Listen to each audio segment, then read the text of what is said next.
Happy Thursday.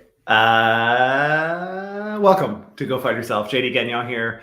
And as always, my good friend Kara, I'm going to point the other way so that it actually appears like I'm pointing at you because I mirror you my were just video. pointing around, as though I'm enigmatic, You're like, It only took 46 episodes to figure that shit out. Anyways, it's been an interesting week this week. There's been a good amount of ammunition for FUD, which we've spent a good amount of time discussing. What are we talking about today? Okay, we're going to move away from America. I'm tired talking about America, but we are going to talk about the EU because that's so funny right now.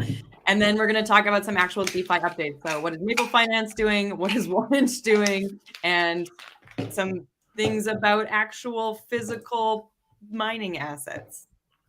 Awesome. Weird news day. Let's do it.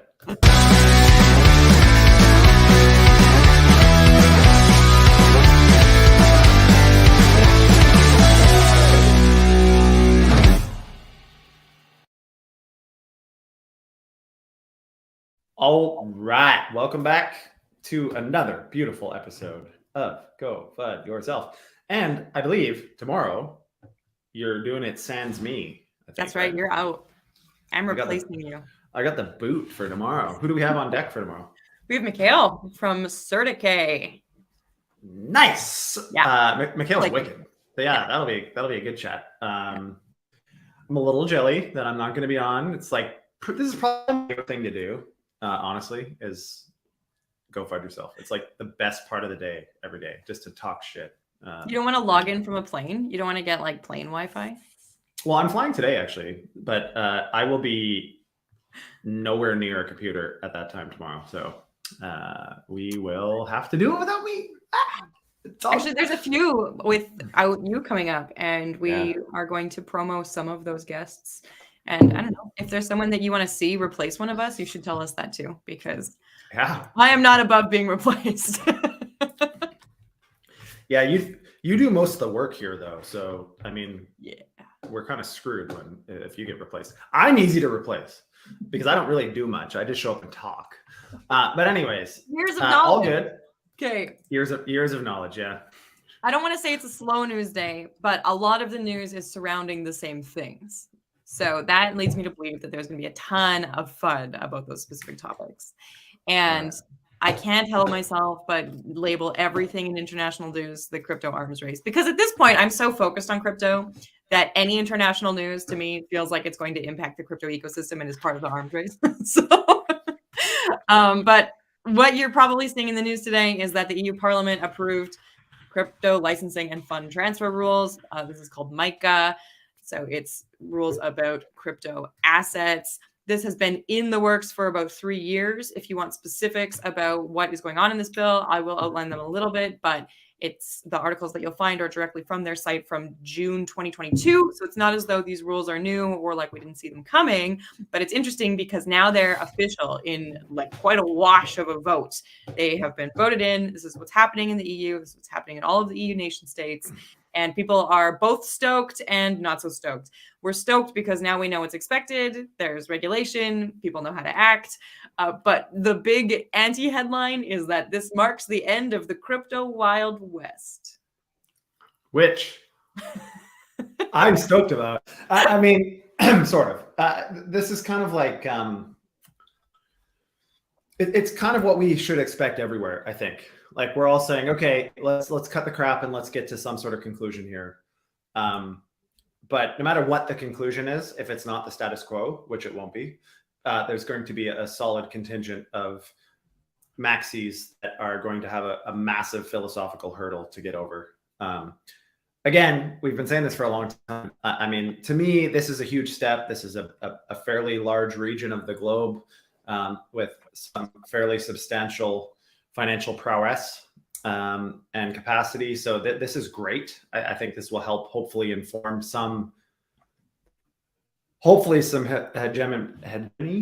in at least how people are looking at this. I actually haven't looked at this in super detail yet. Yeah, so I did. Yeah, you did.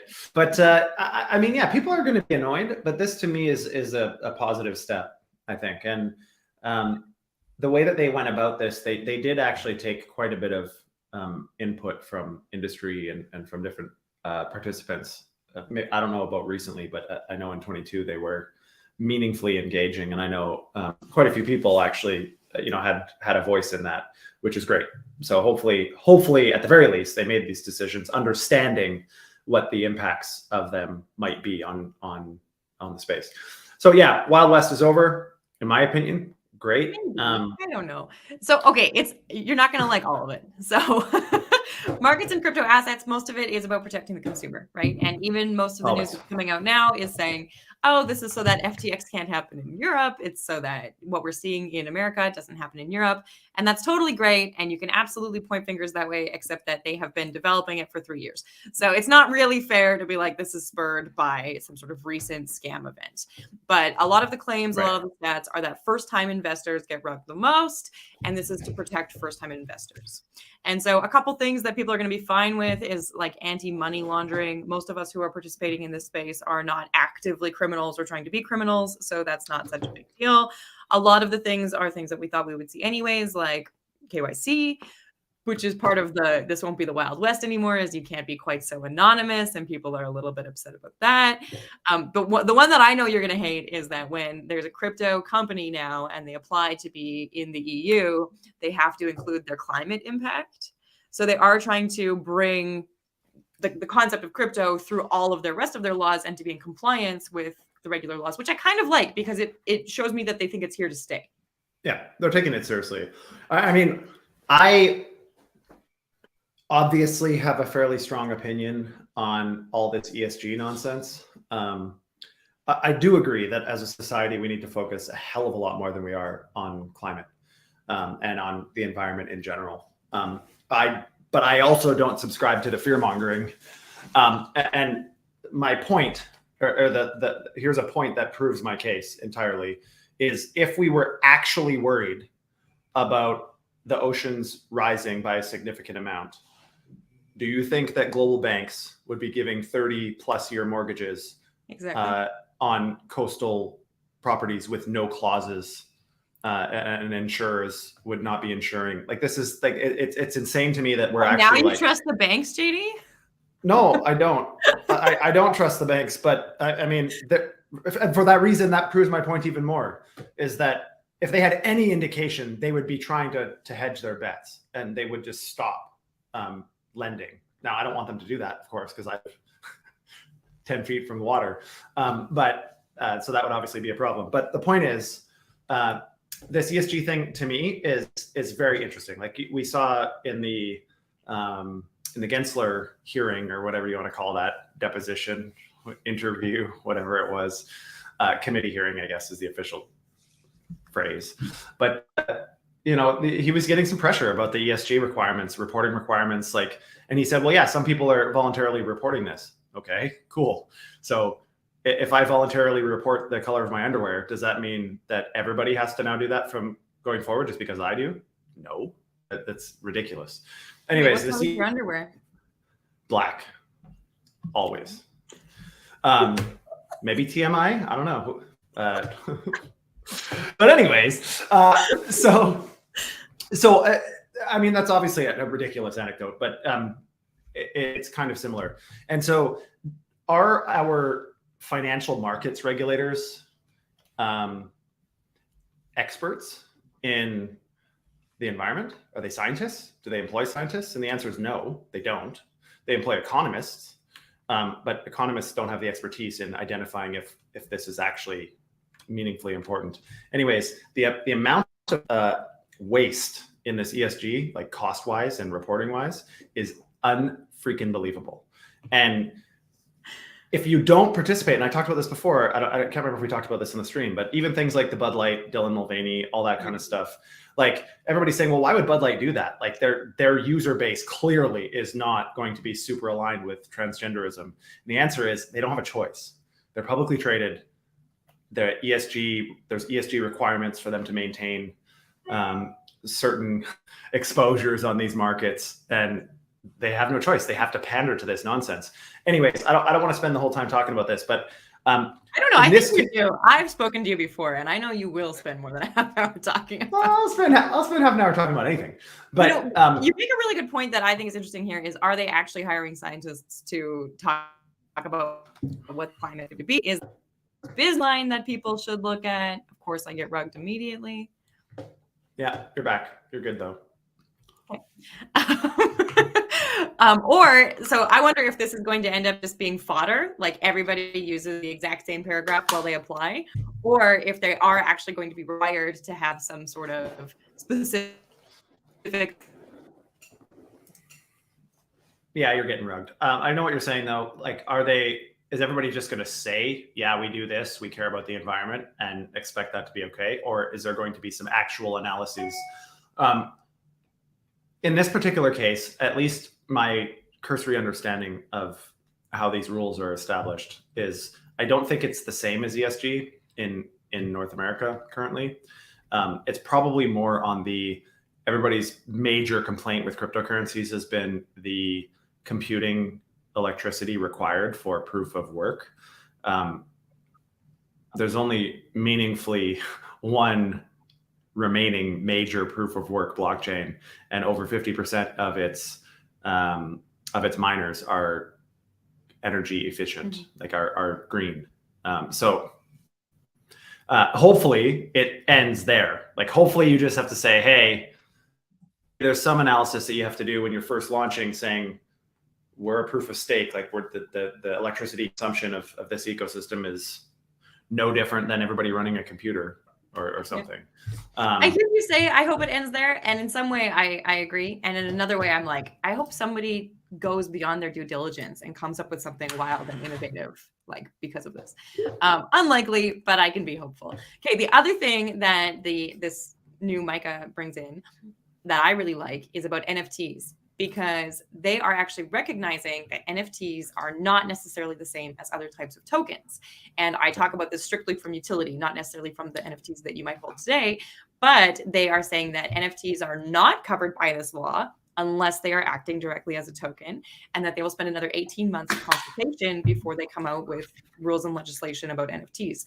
The reason that I love this is it tells me that they are thinking forward and they actually listened to what somebody had to say about potential NFT utility long-term. So I thought that was cool. I thought that was a nice little caveat in here.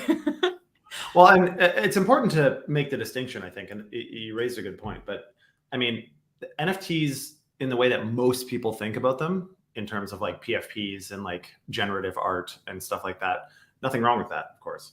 But that really is just barely scratching the surface of what NFT technology is actually going to do over time. And the non-fungible nature of NFTs is critical for a lot of use cases. So I'm happy that they're actually going to spend the time trying to understand those different use cases, because you cannot just put a blanket on all things digital. And I mean, there's a reason that commodities and securities are regulated differently, because they're different. And so NFTs have a lot of nuance relative to even just cryptocurrencies and kind of financial platforms. So anyways, last thing on the EU, people are mad. Good for the EU. Go ahead. People are mad that they're not going to be anonymous anymore. Yeah. I love bringing this to you because you have such a statement about it. Yeah, I was just going to say, like, that was like the best alley-oop ever. I mean, honestly, anybody that thinks that they're anonymous is lying to themselves. Like, I mean, maintaining anonymity is incredibly difficult. Like, I would argue near impossible, unless you're like a cybersecurity expert. And even then, it's difficult. One misstep and you're no longer anonymous. So it's not that easy to do anyways. Most people that think they're anonymous are only anonymous until they want them not to be. So that's a pretty big misnomer. But here's my other thought is currently the only people that really give a shit about anonymity are the people that want to do things that they don't want the government to see. So they're either don't want to pay taxes, or they're doing something funky with the money and they don't want governments to see it. Now, that's assuming that the government isn't trying to have a surveillance state and completely own you because they know who you are and they can see your cryptocurrencies.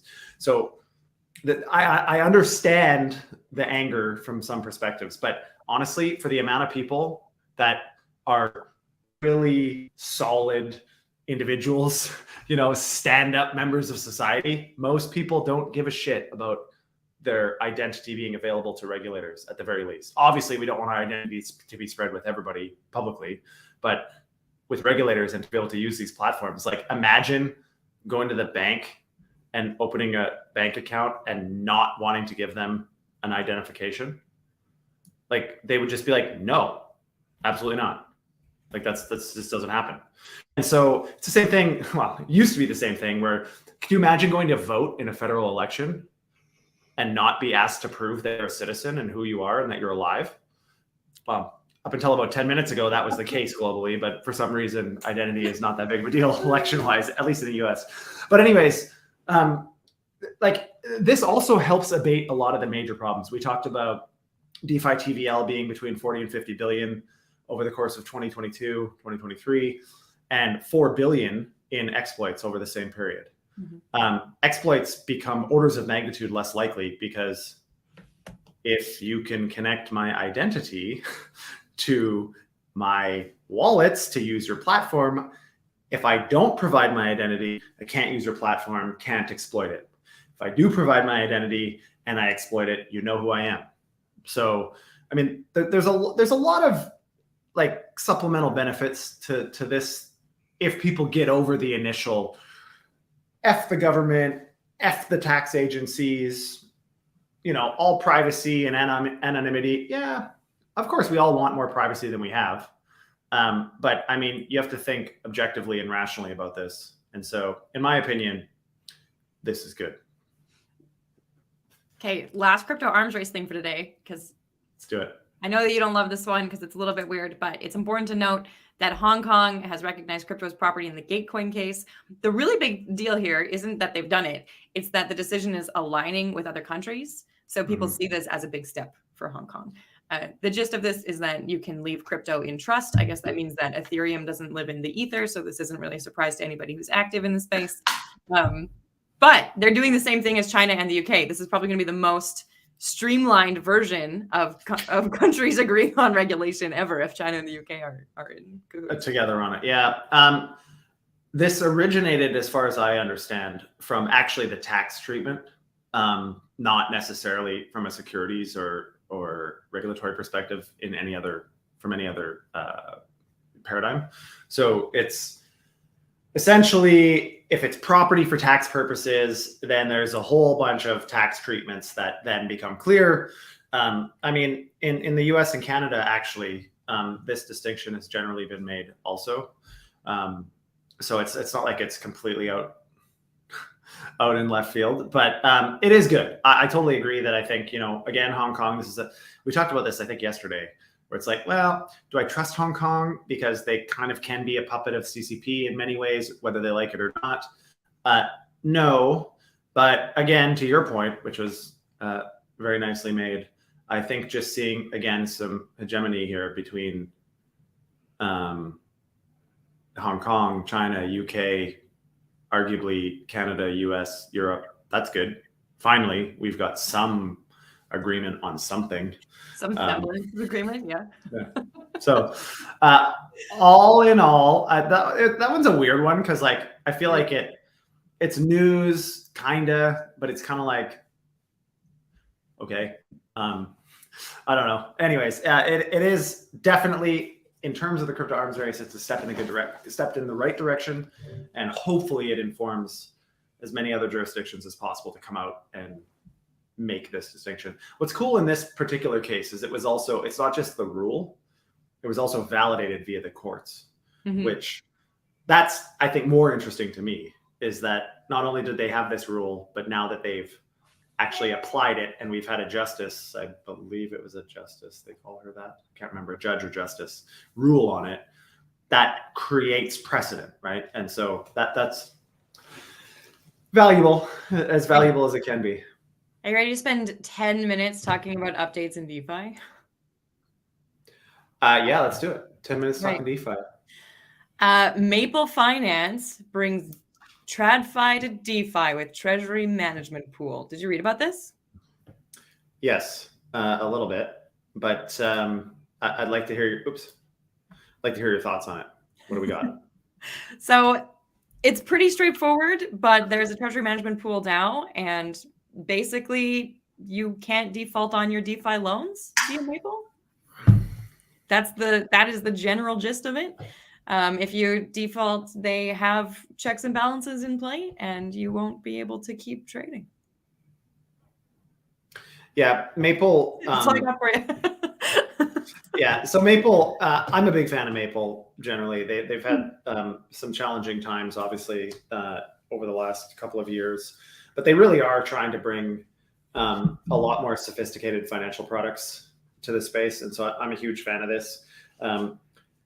We don't need to go deep into the KYC process.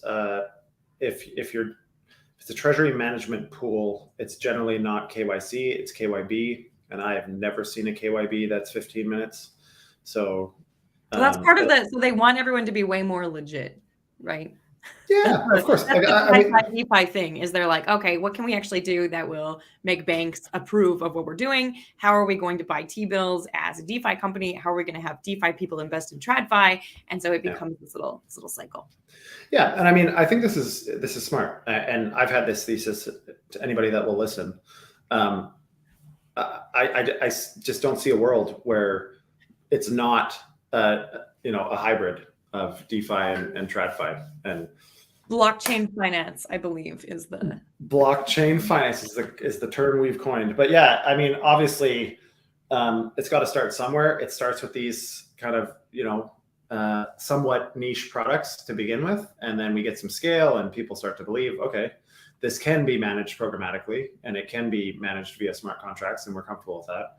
Mm-hmm. And once we get to that point, then I think this opens a whole new plethora of options for protocol treasuries and platform treasuries and so on.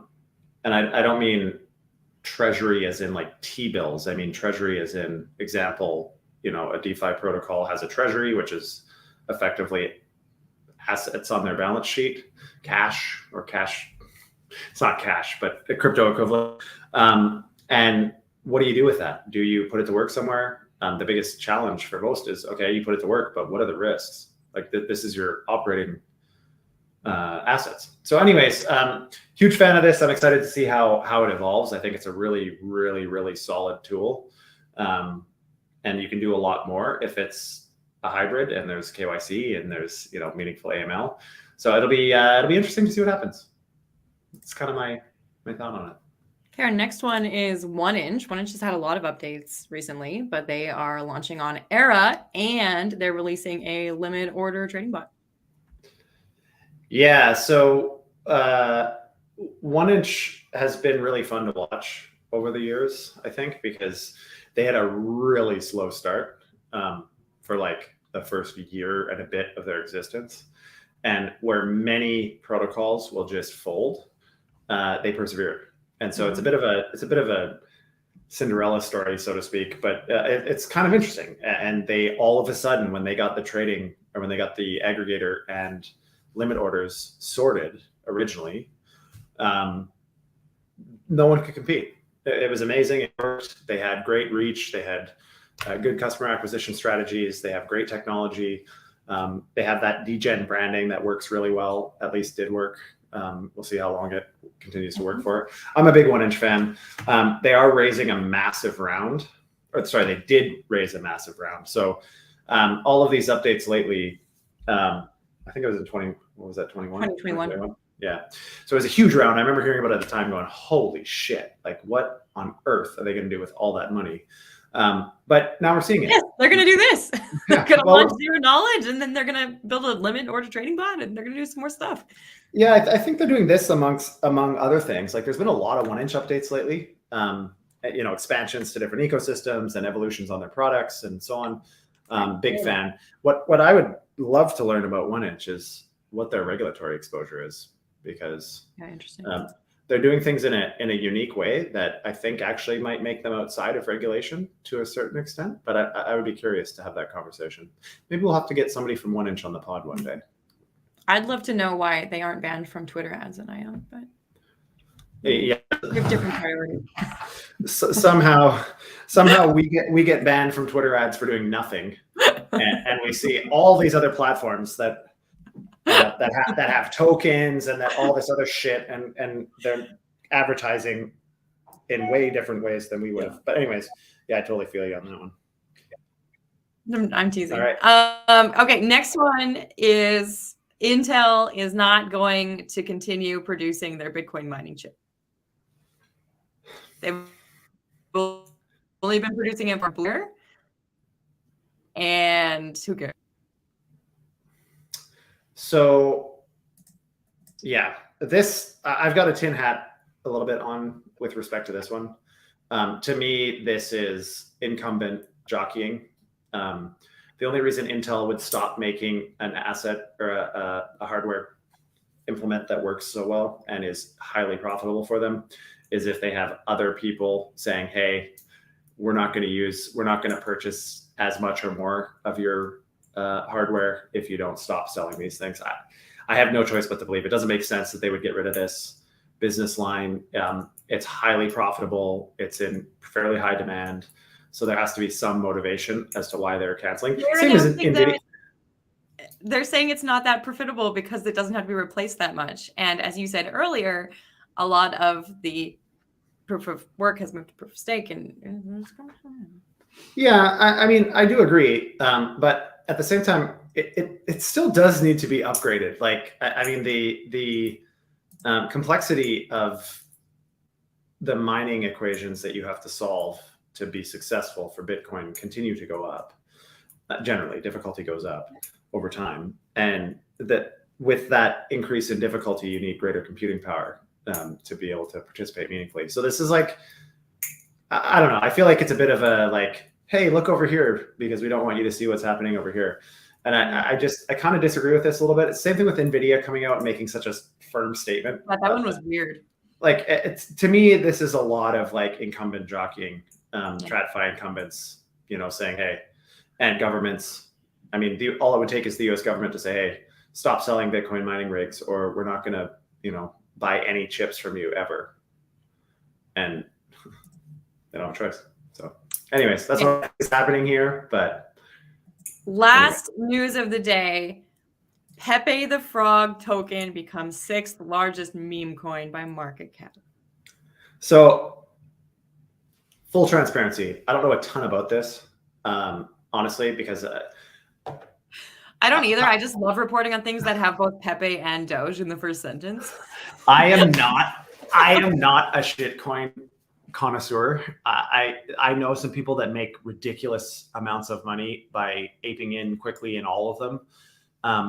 That's not financial advice because most people that try to ape in all of them lose piles of money. So much money. This Pepe one is a bit of a unique structure that I don't completely understand because I didn't really look into it, but it's been all over crypto Twitter. So, I mean, what goes up generally must come down. And well, usually. And I think okay, it's been live for like 3 days and it went up 400%. So yeah, but it's just hilarious. I don't know. My point is the market cap is pretty crazy, all things considered. Let's actually see where it's at. Hold on.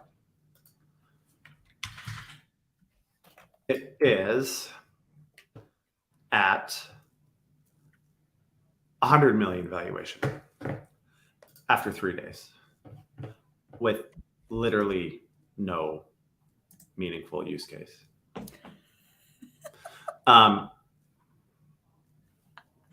Not financial advice. Pepe's up. That's it. That's the news. That's all I got. And many people will say that they should counter trade all of my opinions because I